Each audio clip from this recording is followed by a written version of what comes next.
Start over, I hit a button. Hi, welcome to Let's Camp Some More.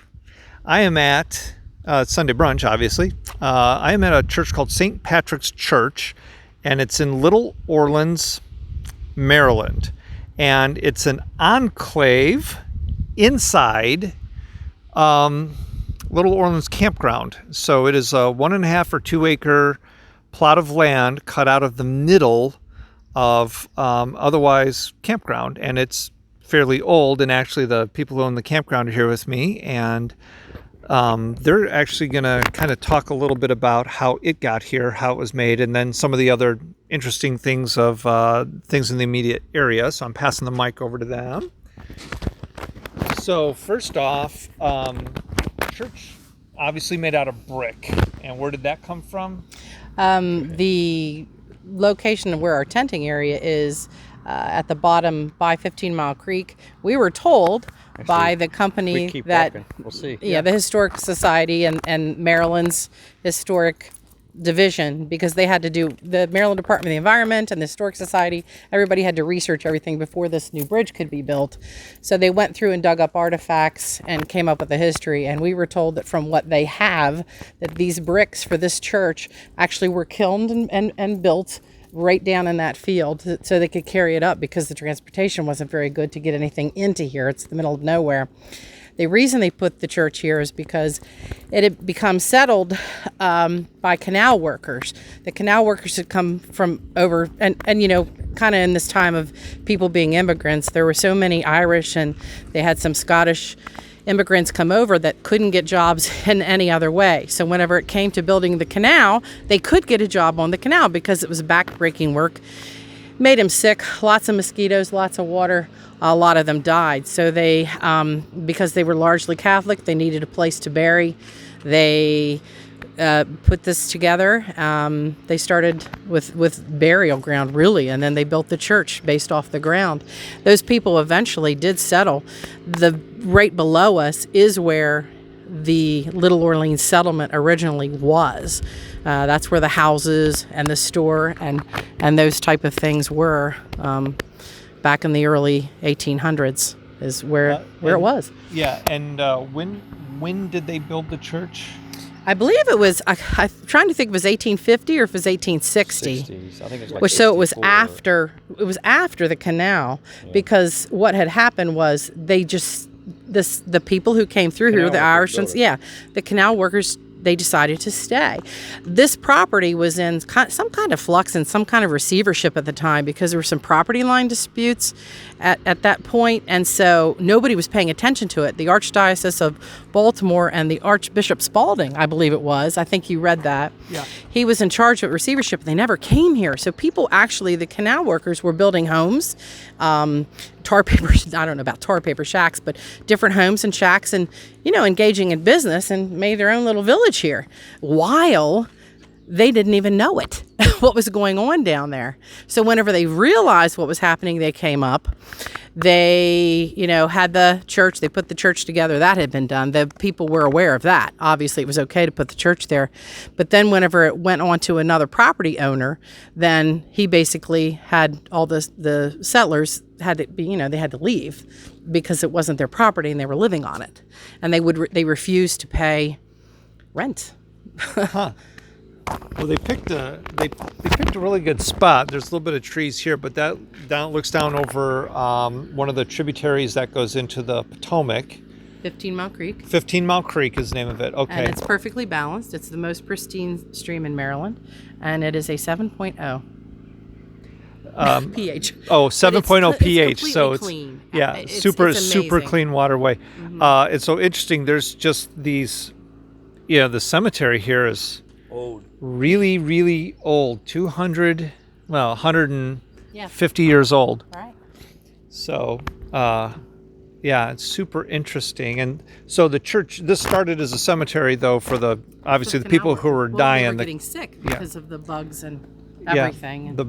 And then they put the church up. Right. Yeah, and it looks like they literally stuck the church in the middle of the cemetery.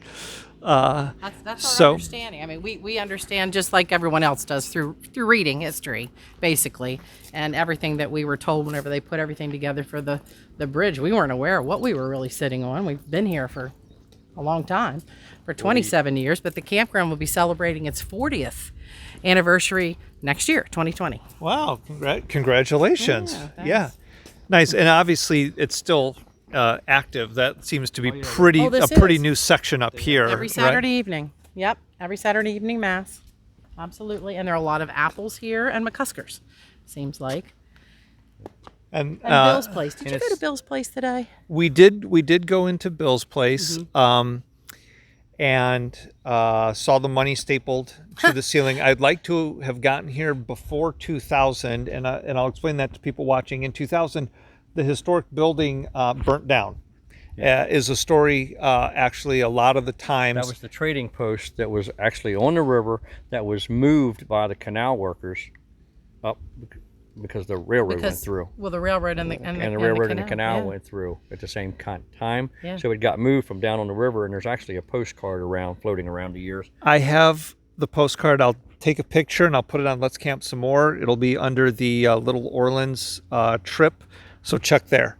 And you can see it's quite unique. The trading that building was moved and set there until it burnt down in the early 90s. Yeah, Was 2000. 1998 or According to the newspaper article that I read, that was stapled to the wall. Okay, there you It go. was 2000. Is that when it 2000? was? Okay. Yeah, right Okay. at- so- I knew it was so- before I thought it was we 98. bought, but Uh-huh. I thought it was in the 90s. Well, to we be bought in honest with you. 92, but we bought our partners out in 2001. Yeah. We were Yeah. with them, so yeah, just to clarify So, that. yeah, We've and been so here it was- 27 years. That was a unique building itself. Right. But the fact that it was the trading post, that was the lumber yard. Oh, it was the everything train was station. floated down. Train station, and they had everything. a coal chute. Yeah, Yeah. Everything. because It my was- mother, when she would, because our families are from here, okay, from Greenridge, and my mother would come down to visit her Sullivans. great grandmother, the Sullivans. Sullivans. There was a Sullivan farm, and that's the train stop she would get off, and then she would walk up Yonkers Bottom, was what we call into Greenridge State Forest now. I drove up here. Yeah, she would walk about You 3 didn't drive- miles from you the didn't train drive on- you station didn't to her drive on the grandmother's road. farm. Yeah. Yep, it's amazing to me how Yeah, things used to be. And that's the thing. Anytime I travel east, we're this- Midwest. Anytime we Right. travel east, it's just, even though we're a young country, the history here is fairly well documented. Mm-hmm. It is. And It actually really is. and so it's always amazing, like how people are able to trace it all back. I know only a little bit about, like, my family came in through Rhode Island, and that's about it. That's about all we really know. So, but everything out east, man, everybody's on top of it. Steeped in history, right? Yeah. And they seem to pay attention. I mean, I know that you always have, like, my Aunt Reba, she keeps track of everything. And then on one side and Uncle Paul on the other side. You always, they retire and they have time on their hands. And so They do all start the to, research, look all that stuff up. I Yeah. got I guess would be a great aunt that's in Colorado, Mm-hmm. Doris, that was doing the same project. I don't even know how she's doing now, if she's well enough to continue doing all the research that she was doing a few years back. as you But don't she find was very doing a many. lot. There's only two walleyes in Colorado right now. They're not very many. Yep.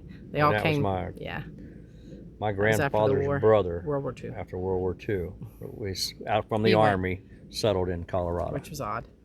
And it's odd that our son now lives in Colorado. Yeah. Oh, well, yeah, That's what happened. that's the thing. So, yeah, so super cool. I thought that we were Hopefully just. our daughter will keep up the tradition because she pays a good bit of attention, and our daughter-in-law pays a good bit of attention to the whole family thing, which is good. Yeah. All right, great. Well, this is a great historical site, even if it's not an actual historical site. And so I think it's neat that you guys in the middle of how many acres do you have? Just over 200. Just in the middle of a 200-acre campground. 203. We have a 150-year-old church, and I think that's really cool. That's the kind of shit I love, and that's why I do this video series. Not because I think that, that the video series is going to take off. That's the blog. You should go there.